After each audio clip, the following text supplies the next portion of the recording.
बिस्मिल्लाहिर्रहमानिर्रहीम। ए मेरे अहले ईमान भाइयों और बहनों,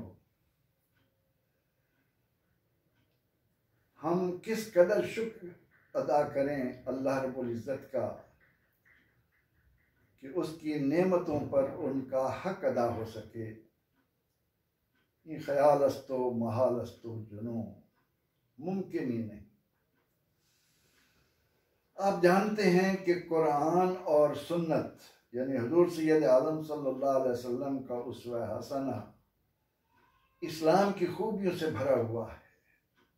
वो प्यारा दीन जिसे हमने कबूल किया हुआ है, जिसके हम पैरोकार कहलाते हैं, उन खूबियों का शुमार तो जिंदगी भर कोई भी नहीं कर सकता। मैं आज आपको एक बड़े खूबसूरत वाक़े की रोशनी में इस्लाम की खूबियाँ गिनवाना चाहूँगा। उलमा ने लिखा कि एक दिन हज़रत अली करमल्लाह वजहू कूफे के बाज़ार में जा रहे हैं और एक मकाम पर आपको नज़र आया कि कुछ लोग जमा हैं। आप चूँकि खलीफा थे, लोगों को इकट्ठे देखकर आपने पूछा कि ये लोगों ने मजमा क्यों लगा रखा है। तो आपको बताया गया कि यहाँ पर एक नौजवान हकीम आया है और ये लोग उसे अपनी नब्ज़ दिखा रहे हैं, नुस्खे लिखवा रहे हैं, दवाओं का पूछ रहे हैं। सैयदना अली मुर्तज़ा रज़ियल्लाहु ताला अन्हु, जो पाँव के नाखून से लेकर सर के बाल तक इस्लाम के हुस्न में रंगे हुए थे, जिनके बारे में नबी अकरम रहमत आलम सल्लल्लाहु अलैहि वसल्लम ने फरमाया कि हक हमेशा अली के साथ रहेगा रज़ियल्लाहु ताला अन्हु। वो अली मुर्तज़ा रज़ियल्लाहु अन्हु जो फरमाते कि सलूनी मा शिअ्तुम, लोगो जो चाहो अली से पूछ लो। अल्लाह हू। आपने लोगों को इस हकीकत से आगाह करने की खातिर आगे बढ़कर उस हकीम को देखा और उससे सवाल किया। वो सवाल कितना प्यारा था। आपने उस हकीम को मुखातिब करते हुए फरमाया कि हल इंदका दवाउ ज़ुनूब, ए नौजवान हकीम, क्या तेरे पास गुनाहों की कोई दवा भी है? व तिर्याकुल कुलूब, क्या तेरे पास कोई ऐसी दवा भी है जो दिलों के लिए तिर्याक हो, फरहत बख्श हो, उनको नफा देने वाली हो? व ईसालुल मुहिब्ब इलल महबूब, तेरे पास कोई ऐसा नुस्खा हो जो महबूब से मुहिब को मिला दे। अब हकीम को ये मालूम नहीं था कि ये प्यारे सवाल किस हस्ती की तरफ से आ रहे हैं। ये बाबुल इल्म फरमा रहे हैं। उस नौजवान हकीम ने जो इस्लाम की खूबियों से आगाह था, अल्लाह अकबर, उसने किस कदर हसीन अंदाज में क़यामत तक आने वाली उम्मत मुस्तफ़ा सल्लल्लाहु अलैहि वसल्लम को इस्लाम की उन खूबियों से आगाह किया जिनसे अल्लाह रब्बुल इज़्ज़त ने इस दीन को माला माल किया है। थोड़ी देर के लिए उस हकीम ने सर झुकाया और उसके बाद सर उठाकर कहने लगा कि ऐन साइल, सवाली कहाँ है? अल्लाह अकबर। वो नौजवान कहने लगा कि ऐ सवाल करने वाले, आपका पहला सवाल ये था कि क्या तेरे पास गुनाहों की कोई दवा है? क्या तेरे पास दिलों का कोई शिफा देने वाला मुजर्रब इलाज है? क्या महबूब से मुहिब के मिलने का भी कोई राज है तेरे पास? तो सुनिए, फज़हब इला बुस्तानिल इस्लाम, अगर अपने इन सवालों का जवाब चाहते हो तो वो ये है कि तुम इस्लाम के बाग में आओ। अल्लाह, इस्लाम जो पूरी नौ इंसानी का दीन है,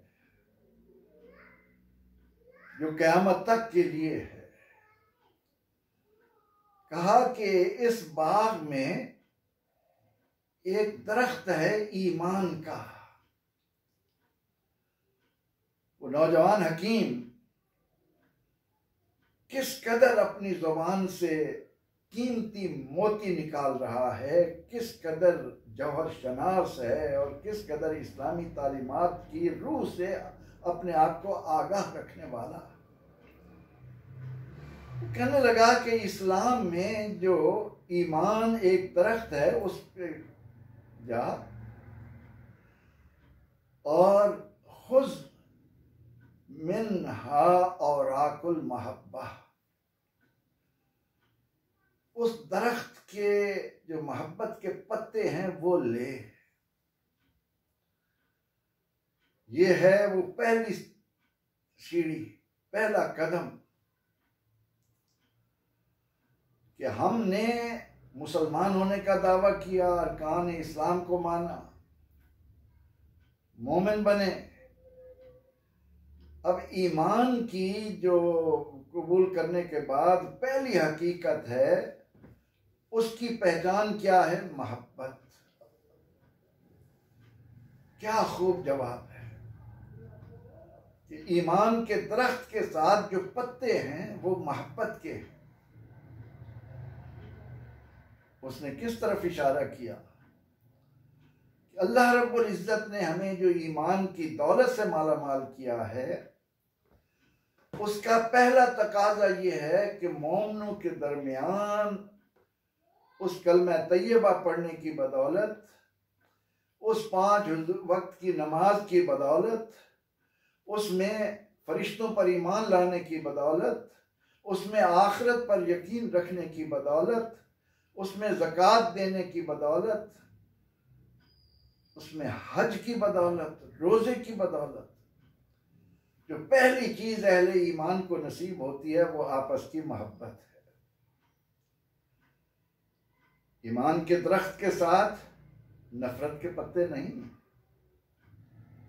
ईमान के दरख्त पर बुग़्ज़ और इनाद की गुंजाइश नहीं है। वहाँ झूठ और बहतान का कहीं भी गुजर भी नहीं। वहाँ तो सोच पर पैरे हैं कि खबरदार किसी के मुतल्लिक बदगुमानी में मुब्तला ना हो। इस हकीकत को रसूल अकरम रहमत आलम सल्लल्लाहु अलैहि वसल्लम ने यूँ बयान किया कि आपने फरमाया कि ला तदखुलूनल जन्नत हत्ता तुमिनू, वो जन्नत जो तुम्हारा ठिकाना बनना है उसमें ईमान के बगैर नहीं जा सकते। ईमान कबूल करोगे तो तुम्हारे लिए जन्नत का दरवाजा खुलेगा। फरमाया वला तुमिनू हत्ता तहाबू, और उस वक्त तक तुम मोमिन नहीं बन सकते जब तक कि तुम एक दूसरे से मोहब्बत न करो। इस हकीकत की तरफ वो नौजवान हकीम इशारा कर रहा है, वो रास्ता दिखा रहा है, उसकी तरफ मुतवज्जे कर रहा है कि ईमान का दरख्त जो है उससे जाकर तुम और आकुल मोहब्बत के पत्ते लो। हकीम है ना, हकीम जड़ी बूटियों से इलाज करते हैं, पत्ते होते हैं, शाखें होती हैं, उसका फल होता है। अब वो मौला कायनात हजरत अली रज़ी अल्लाह अन्हु के सवाल पर जवाब ये दे रहा है कि तुम अगर ये सवाल करते हो कि गुनाहों की दवा क्या है, दिलों का इलाज क्या है, तो सुनो, सबसे पहले मोहब्बत को परवान चढ़ाओ। हर वो जरिया, खा भूखे को खाना खिलाकर, नंगे को लिबास देकर, प्यासे को पानी पिलाकर, सलाम कहकर, जहाँ कहीं भी मुमकिन हो, इस्लाम के ये सारे आमाल इंसानों को इस तरफ लाते हैं कि मोहब्बत को परवान चढ़ाया जाए। कहा कि पहली बात यह है कि वहां से दरख्त से मोहब्बत के पत्ते तोड़ो। उसके बाद दूसरी चीज क्या है? गुसूनुल इखलास। वो जो ईमान का दरख्त है उसकी जड़ें हैं इखलास की। वाह, क्या खूबसूरत इस्लाम का वो नक्शा खींच रहा है। अल्लाह रब्बुल इज्जत ने हमें जिस दीन का पैरोकार बनाया है उसमें हमारा एक एक कदम, हमारा एक एक सांस इस बात के लिए वक्फ है कि अगर वो उठे, सांस चले तो सिर्फ और सिर्फ अल्लाह की रिजा के लिए। हमारे अंदर खुद नुमाई का पहलू ना हो, हमारे अंदर नेकी करने के बाद उसके जताने का शायबा तक ना हो। हम इस बात के खूगर बन जाएं कि नेकी कर दरिया में डाल। ये इस्लाम का, ईमान का दूसरा रोशन बाब है कि नबी अकरम रहमत आलम सल्लल्लाहु अलैहि वसल्लम फरमाते हैं कि क़यामत के दिन जब अल्लाह के अर्श के साए के सिवा कोई साया नहीं होगा, उस साए में जिन लोगों को जगह दी जाएगी उनमें से एक वो होंगे जिन्होंने अपनी जिंदगी इखलास अमल से आबाद कर ली होगी, इबादत बना ली होगी। खुलूस, हर काम इसलिए कि अल्लाह राजी हो। और यही तो नुमाया वस्फ है पैगंबर रहमत सल्लल्लाहु अलैहि वसल्लम का कि आपने जो जमात तैयार की उसका एक एक फर्द जिस रंग में रंगा हुआ नजर आता है वो ये है कि अल्लाह राजी हो जाए। खाना क्यों खिला रहे हैं? इन्नमा नुतिमुकुम लिवजहिल्लाह ला नुरीदु मिनकुम जज़ाअम वला शुकूरा। अल्लाह की रजा के लिए, हम तुमसे इस पर किसी शुक्रिया के तलबगार नहीं हैं। युसिरून अला अनफुसिहिम वलौ कान बिहिम खसासा। खुद जरूरतमंद होकर अपनी जरूरत पर दूसरों की जरूरत को तरजीह क्यों दे रहे हैं? अल्लाह राजी हो जाए। एक एक अमल इस बात के लिए कि अल्लाह की रिजा हो। और फिर आप देखें कि जब वो जमात इस बात की तलबगार हुई, उन्होंने अपने सारे आमाल इस मकसद के हुसूल के लिए वक्फ किए, तो परवरदिगार आलमीन ने कुरान करीम में कितने मकामात पर उन्हें कहा कि रज़ियल्लाहु अन्हुम व रदू अन्हु। क्या हमने मुसलमान होते हुए कभी ये सोचा कि आज हमारे सामने जब भी रसूलुल्लाह सल्लल्लाहु अलैहि वसल्लम के किसी भी गुलाम का, किसी भी सहाबी का नाम आता है तो बेइख्तियार हमारी जुबान से क्या निकलता है? रज़ियल्लाहु अन्हु, अल्लाह उनसे राजी हुआ, उन्हें अल्लाह की रिजा हासिल। तो उस नौजवान ने कहा कि वो जो ईमान का दरख्त है उसके साथ पत्ते मोहब्बत के हैं और उसकी टहनियाँ, उसकी जड़ें इखलास की हैं। यहाँ पर मैं ये अर्ज करता चलूँ कि हमारी ये जो जिंदगी है इसमें शैतान कदम कदम पर हमें खुद नुमाई की तरफ मुतवज्जे करता है कि किसी को खैरात नुमाया करके तो लोग कहें बड़ा सखी है। नमाज पढ़नी है किसी ऐसी जगह जाकर पढ़ो कि लोग कहें कि वाह वाह बड़ी इबादत कर रहा है। हज करना है तो खूब हार पहना कर ढोल ढमक्के के साथ निकलो कि पूरे इलाके को पता चले कि फलां कोई ऐसा काम करने चले हैं जो उनके बाप दादा ने कभी नहीं किया था, कोई निराला काम करने चले हैं। वो हमारा अमल बर्बाद करने के लिए शैतान ने हमें इस राह पर चला दिया है। और इस खुद नुमाई ने, इस इखलास अमल से आरी होने की बिना पर हमारी पूरी मुआशरत रसूमात में जकड़ी गई है। कुछ हो ना हो, किसी तरह नाम हो जाए लोग कहें कि वाह वाह क्या कहने फलां के, और वो वाह वाह कभी मिलती नहीं। इस नाक को बचाने के लिए आदमी कितने जतन करता है मगर फिर भी बचती नहीं, कोई ना कोई उस पर एतराज आ ही जाता है।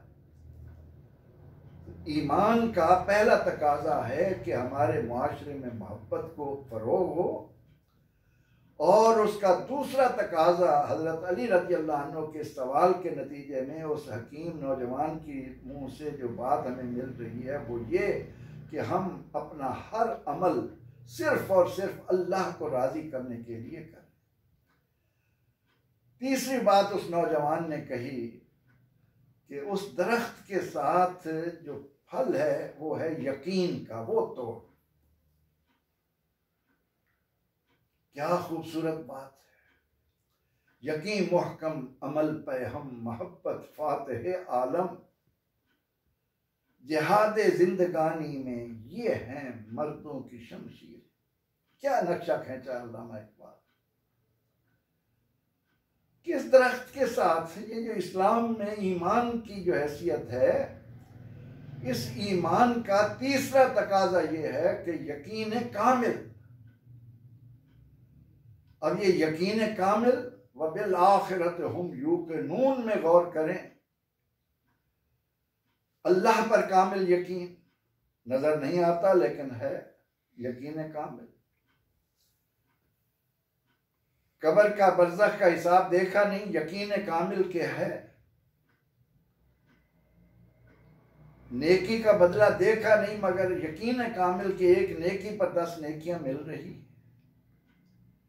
यकीन कामिल के आखिरत ने कायम होना है। ये यकीन अगर नसीब हो जाए जिंदगी में, हम तवहमात में पड़े हैं। वसवसों ने हमें चारों तरफ से घेरा हुआ है। जन्न और शक ने हमारी जिंदगी बर्बाद करके रख दी है। हम कहते हैं कि ये तो ऐसी ढकोसले हैं, देखी जाएगी जब कब्र आएगी, किसने आखिरत में उठना है, कहाँ आखिरत कायम होनी है। लेकिन हजरत अली रज़ी अल्लाह अन्हु के सवाल पर उस नौजवान ने जो जवाब दिया, 3 बातें इस्लाम की खूबियों के हमारे सामने रख दी। मोहब्बत, इखलास और यकीन। फिर वो कहता है कि ये नेमतें लेकर, ये पत्ते, ये टहनियां, ये फल, इनका आपने नुस्खा बनाना है। ये तो बूटियां हैं, जड़ी बूटियां हैं, इनसे नुस्खा बनना है। कहता है कि इनको ले जाकर इबादत के मेहराब में रखो। ये है बंदे और माबूद का ताल्लुक कि जितने भी अंबिया अलैहिस्सलाम आए उन्होंने इंसानियत को यही पुकार दी कि वाबुदुल्लाह वला तुशरिकू बिही शैया। यही मकसद उसके सामने रखा कि वमा खलक़तुल जिन्न वल इंसा इल्ला लियअबुदून। जिन्नो इंस की तख्लीक का वाहिद मकसद ही यह है कि अल्लाह की इबादत से गाफिल ना हो। अब वो मेहराब इबादत जहां जाकर आपने इनको रखना है, कहते हैं कि उसको पेशानी से कूटो। 3 चीजें हैं, पत्ते हैं, टहनियां हैं, फल है। अब इन्हें कूटना है तो वो कहाँ कि मुसल्ले पर जाओ और अपनी पेशानी से उसको खूब कूटो। वाह! कुरान ने नबी अलैहिस्सलातु व तस्लीम के गुलामों की एक पहचान क्या दी? सीमाहुम फी वुजूहिम मिन असरिस सुजूद। वो जमात जिनकी मुआशरत इतनी पाकीज़ा, हर आदमी दूसरे की जरूरत पूरी करने में लगा हुआ है, किसी से किसी की जान, माल और आबरू को कोई खतरा ही नहीं, और एलाए कलिमतुल्लाह की खातिर कभी बदर में, कभी ओहद में, कभी खंदक में, कभी फतेह मक्का का मौका है, कभी तबूक है, कभी यरमूक है और कभी हम्स है, कभी बैतुल मक़दिस है। लेकिन इन तमाम तर बातों के बावजूद इतनी भरपूर जिंदगी कि हुकूकुल इबाद की तकमील भी हो रही है, लेकिन फिर भी रात का अक्सर हिस्सा अल्लाह के हुजूर सजदे में बसर हो रहा है, जिसकी वजह से माथे पर निशान हैं, सजदों के निशान हैं। कहा कि तुमने ये मोहब्बत के पत्ते इकट्ठे कर लिए, तुमने इखलास की टहनियाँ ले ली, तुमने यकीन का फल ले लिया। अब इन्हें जाकर मेहराब इबादत में रख कर इनको खूब कूटो। जब उनको कूट लो तो वदमुम फीहा दुमूल ऐन। अब इन्हें नरम करना है किस चीज से? आंखों के आंसू से। खशियत इलाही वत्तकुल्लाह हक्का तुकाते, उसकी अजमत को और उसकी अजमत के पेश नजर जिस आंख से आंसू निकल आए उसको जहन्नम की आग नहीं जलाएगी। कहा कि इस तरह उन्हें कूट और उनमें आंखों का पानी मिला। खौफ इलाही से यानी रोना सीख। इस तरह से तेरे लिए वो माजून तैयार होगी। और इस जिंदगी में जब तू ये माजून तैयार कर ले तो वशरब हाफी जुल्मतिल कब्र, फिर उसे कब्र की तारीकी में जाकर ये जो तूने माजून तैयार की है इसको खा ले, वहां इसका समर आएगा। ये है तेरे गुनाहों की दवा, ये है तेरे दिलों की शिफा, ये है मुहिब को महबूब से मिलाने वाली।